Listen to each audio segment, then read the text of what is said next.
अमेरिकी राष्ट्रपति Donald Trump सचमुच अजब गजब इंसान है। 3 दिन पहले तक ईरान को मिट्टी में मिलाने का दम भर रहे थे और अब उनका दिल ईरान पर आ गया। पहले सीज फायर करवाया और अब कह रहे हैं कि ईरान ने काफी बहादुरी से जंग लड़ा और अब उसे नुकसान से उबरने की जरूरत है। बुधवार को नीदरलैंड्स में नाटो समिट के दौरान ट्रंप ने यह भी कहा कि चाहूं तो उनके तेल के कारोबार को रोक सकता हूं, लेकिन मैं ऐसा नहीं करूंगा। ट्रंप के पल पल बदलते स्टैंड से पूरी दुनिया कंफ्यूज हो गई है। समझ में ही नहीं आ रहा कि आखिर वो चाहते क्या हैं। राष्ट्रपति बनने के बाद से ही ट्रंप अजब गजब बयानबाजी कर रहे हैं। ट्रंप के पल पल बदलते रुख पर देखिए हमारी ये खास report.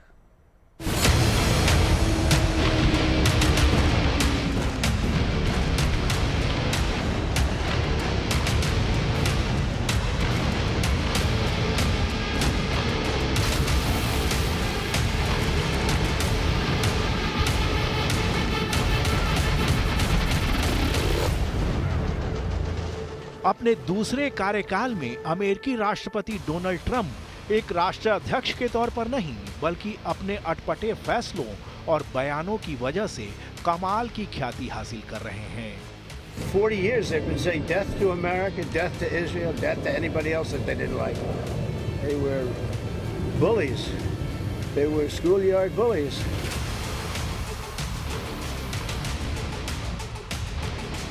Sometimes they have to fight it out, but we're going to see what happens. I think there's a good chance there'll be a deal. Trump की चेतावनियों, धमकियों और यहां तक कि प्रेम लपेटे अटपटे बयानों पर दुनिया न तो खास तवज्जो दे रही है और ना ही कोई रिस्पॉन्स। लेकिन ट्रंप तो ट्रंप हैं, अड़े हैं कि कोई रिस्पॉन्स ले या ना ले, उनकी रिस्पॉन्सिबिलिटी तो बनती है। कुछ इस अंदाज में कि खाली मत बैठ गालिब कुछ किया कर, भले ही पजामा फाड़ के सिया कर। ट्रंप का हाल भी कुछ ऐसा ही है। Iran, the bully of the Middle East, must now make peace.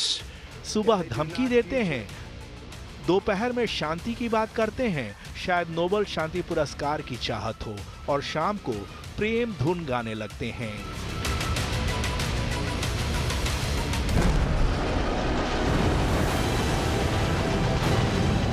13 जुलाई को शुरू हुए इजराइल ईरान युद्ध के दौरान 12 दिनों में ट्रंप ने 72 पैंतरे बदले और आखिरकार अपने सोशल मीडिया प्लेटफॉर्म ट्रुथ पर एक तरफा सीज फायर का लंबा चौड़ा खर्रा लिख मारा।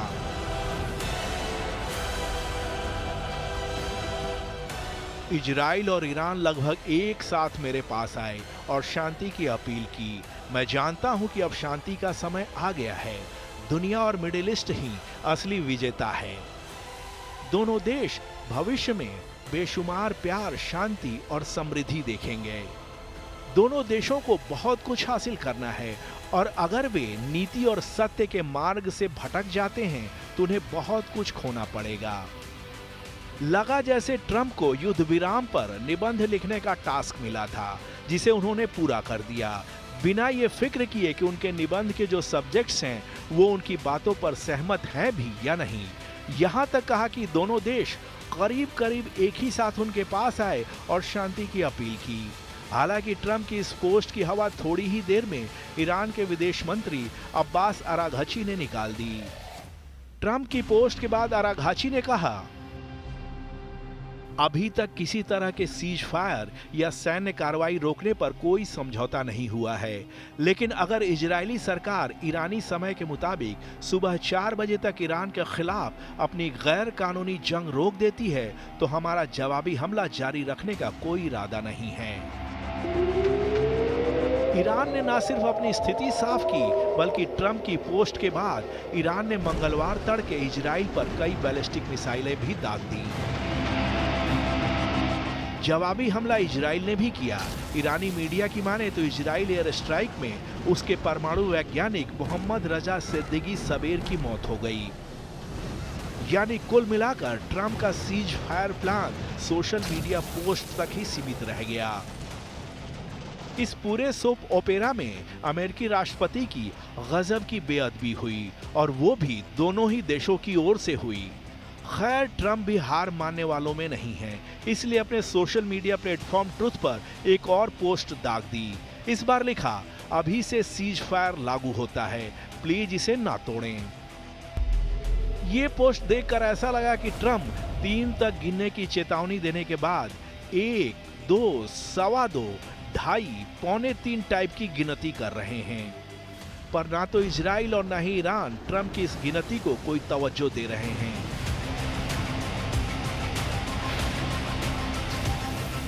इसीलिए आखिरकार वो खींच गए और कहा कि मैं ना तो इजराइल से खुश हूं और ना ही ईरान से। I think they both violated it. I don't think I'm not sure they did it intentionally. They couldn't rein people back. I don't like the fact that Israel went out this morning at all, and I'm going to see if I can stop it. So as soon as I get away from you, I'm going to see if I can stop it. Okay? मतलब साफ है कि Trump अब इस कोशिश में है कि किसी तरह उनकी जुबान की आबरू रह जाए, पर हो नहीं पा रहा। वैसे खबर है कि इस युद्ध विराम की इनसाइड स्टोरी कुछ और है। फोर्डो, नतांज और इस्फहान में B-2 बॉम्बर के एक्शन के बाद ट्रंप की बेहिसाब धमकियों के बावजूद ईरान ने कतर और इराक स्थित अमेरिकी सैन्य ठिकानों पर जब मिसाइल दाग दिए तो ट्रंप को लगा कि तू कौन मैं खामख्वाह वाला उनका दांव उल्टा पड़ गया है।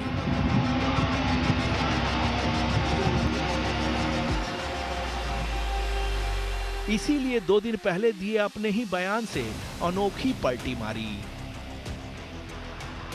अमेरिकी सैन्य ठिकानों पर हुए ईरानी हमलों के बाद दुश्मन के खिलाफ इतना सद्भावनापूर्ण पोस्ट लिखा कि लगा वो ईरान को घोर पश्चाताप की आग में झुलसा देना चाहते हैं। ट्रंप ने लिखा, ईरान के 3 न्यूक्लियर ठिकानों पर अमेरिकी हमलों के जवाब में ईरान ने काफी कमजोर हमला किया। मैं ईरान को तहे दिल से धन्यवाद देना चाहता हूं कि उसने इस जवाबी हमले के बारे में पहले ही हमें सूचित कर दिया, जिसकी वजह से जान माल का कोई नुकसान नहीं हुआ। ईरान ने सीधा अमेरिका को टारगेट किया, ये ईरान की हिम्मत थी।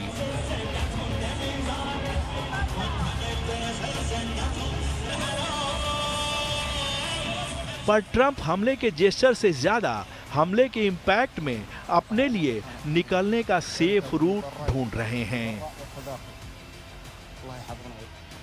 शायद बीच बीच में ट्रंप ये भूल जाते हैं कि वो अमेरिका जैसे शक्तिशाली राष्ट्र के प्रेसिडेंट हैं और अमेरिका के किसी भी ठिकाने पर हमला होना उस देश की अस्मिता पर हमला होने जैसा है। अपने सोशल मीडिया प्लेटफॉर्म ट्रुथ पर जिस ईरान को 2 दिन पहले तक वो पानी पी पी कर कोस रहे थे, धमकियां दे रहे थे, एकाएक उनका हृदय परिवर्तन हुआ और अब ईरान की दरिया दिली का तराना गाने लगे। ऐसा लगा कि कह रहे हो कि मारा तो पर चलो बता कर मारा, धीरे से मारा, ज्यादा चोट नहीं लगी, इसीलिए बुरा नहीं मानते। ये भूल गए कि थप्पड़ की चोट से ज्यादा उसकी गूंज असर करती है और ये दूर तक जाती है। ये वही ट्रंप है जिन्हें 2 दिन पहले जब सुना गया तो लगा कि अब तो ईरान मिट्टी में मिलने ही वाला है। सुनिए 22 जून को क्या कहा था ट्रंप ने। Iran, the bully of the Middle East, must now make peace. If they do not, future attacks will be far greater and a lot easier. For 40 years, Iran has been saying death to America, death to Israel. They have been killing our people, blowing off their arms, blowing off their legs with roadside bombs. That was their specialty. We lost over 1,000 people, and hundreds of thousands throughout the Middle East and around the world have died as a direct result of their hate. In particular, so many were killed by their general, Qasem Soleimani. I decided a long time ago that I would not let this happen. It will not continue.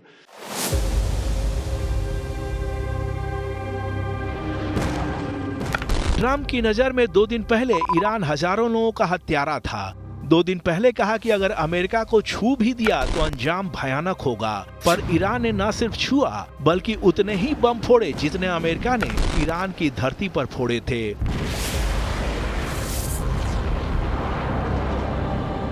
इससे उम्मीद थी कि Trump retaliate करेंगे। America में माहौल भी ऐसा ही बन गया था। आनन फानन में हाई लेवल मीटिंग बुलाई गई, घंटों बैठक चली, शायद स्ट्रेटजी बनाई गई। ऐसा लगा कि अब तो ईरान की खैर नहीं।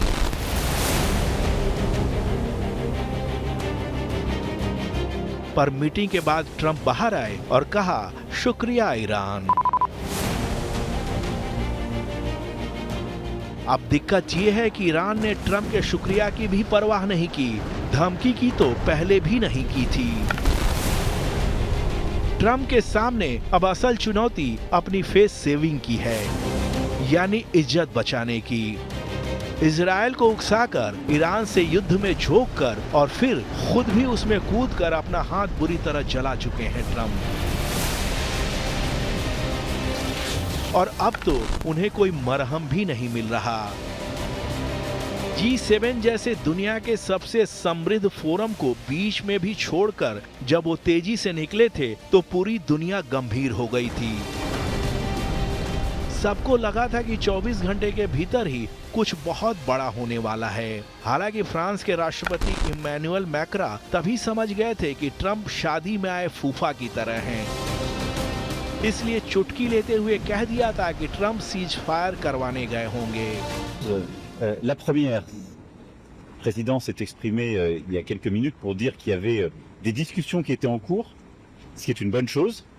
Et donc, si les États-Unis d'Amérique peuvent obtenir un cessez-le-feu, c'est une très bonne chose. Et la France le soutiendra et nous le souhaitons. Il est absolument essentiel que toutes les frappes de part et d'autre qui se font contre des infrastructures énergétiques, administratives, culturelles et encore plus contre la population civile cessent. Rien ne les justifie, rien. Et elles sont, elles, absolument intolérables. जाहिर है macro ने यह बयान भारत पाकिस्तान के बीच हुए संघर्ष विराम का क्रेडिट लेने की ट्रंप की कोशिश पर दिया होगा, क्योंकि भारत ने आधिकारिक तौर पर बिल्कुल साफ कर दिया था कि इस मामले में ट्रंप की भूमिका तू कौन मैं खामख्वाह से ज्यादा कुछ नहीं है। पर ट्रंप मैक्रो के बयान पर भड़क गए, कहा कि फ्रांसीसी राष्ट्रपति हमेशा पब्लिसिटी चाहते हैं। ट्रंप ने कहा कि सीज फायर तो बहुत छोटी चिड़िया का नाम है, मैं तो बहुत कुछ बड़ा करने के लिए लौटा हूँ।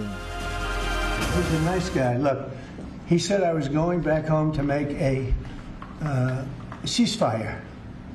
Not a ceasefire. We're long beyond ceasefire. And I said, why do you say that? Why would you say ceasefire? It's a bad term to use. Because a ceasefire means like everything's going swimmingly, we'll take a little time off. It's not. We're not looking for a ceasefire. We're looking for a total, complete victory. Again, you know what the victory is. No nuclear weapon. Nuclear weapons के खिलाफ जंग लड़ने का मकसद था तो हासिल क्या हुआ? अमेरिका और इजराइल कह रहे हैं कि उनके न्यूक्लियर वेपन बनाने की फैसिलिटी को तबाह कर दिया है, पर ईरान है कि मान नहीं रहा। कई बार तो ऐसा लगता है कि ट्रंप जो बोलते हैं वो खुद ही भूल जाते हैं। याद कीजिए नवंबर 2024 में जब राष्ट्रपति चुनाव जीते थे तो हमास को कैसी धमकी देते थे। कहते थे कि 20 जनवरी को मेरे शपथ ग्रहण से पहले हमास ने अगर सारे बंधकों को रिहा नहीं किया तो कयामत मचा दूंगा। अब देखिए 20 जनवरी को बीते 5 महीने से ज्यादा हो चुके हैं। इजराइल के सारे बंधक अभी भी हमास के कब्जे से छूट नहीं पाए हैं, जो बेहद दुखद है। राष्ट्रपति पद की शपथ लेने से पहले ट्रंप बार बार कहते थे कि वो रूस यूक्रेन युद्ध रुकवा देंगे। ऐसा नहीं है कि इन्होंने कोशिश नहीं की। बीते 19 मई को ट्रंप ने पुतिन से करीब 2 घंटे बात की और कहा कि बातचीत बहुत अच्छी रही, लेकिन पुतिन युद्ध विराम के लिए तैयार नहीं है। मतलब पुतिन बातें तो अच्छी कर लेते हैं पर बातें मानते नहीं हैं। शायद यही मतलब रहा हो ट्रंप की अच्छी बातचीत वाले बयान का। खैर 2 घंटे की अच्छी बातचीत के 6 दिन बाद ही ट्रंप फिर से पुतिन पर भड़क गए। ट्रुथ पर पोस्ट कर लिखा कि रूस के राष्ट्रपति व्लादिमीर पुतिन के साथ मेरे हमेशा बहुत अच्छे संबंध रहे हैं, लेकिन उन्हें कुछ हो गया है। वो बिल्कुल पागल हो गए हैं। वो बेवजह बहुत से लोगों को मार रहे हैं और मैं सिर्फ सैनिकों के बारे में बात नहीं कर रहा हूँ। शायद ट्रंप पर दुनियादारी का काफी ज्यादा लोड आ गया है, जिसे वो संभाल नहीं पा रहे। जब से ट्रंप दूसरी पारी में आए हैं, तब से वो पूरा वर्ल्ड ऑर्डर बदलने के लिए तड़प रहे हैं। चाहते हैं कि पूरी दुनिया को अपने रिमोट कंट्रोल से चलाएं। उनके बस एक इशारे पर सारे काम बनते जाएं। पर अब इशारे तो दूर, उनकी धमकियां तक बेअसर होती जा रही हैं। दुश्मन की तो छोड़िए, दोस्त तक बातें नहीं मान रहे। अंत में यही कह सकते हैं कि ट्रंप की हालत वही है, निकलना खुल्द से आदम का सुनते आए थे मगर बड़े बेआबरू होकर तेरे कूचे से हम निकले। हजारों ख्वाहिशें ऐसी कि हर एक ख्वाहिश पे दम निकले, बहुत निकले मेरे अरमा लेकिन फिर भी कम निकले। Bureau report, good news today.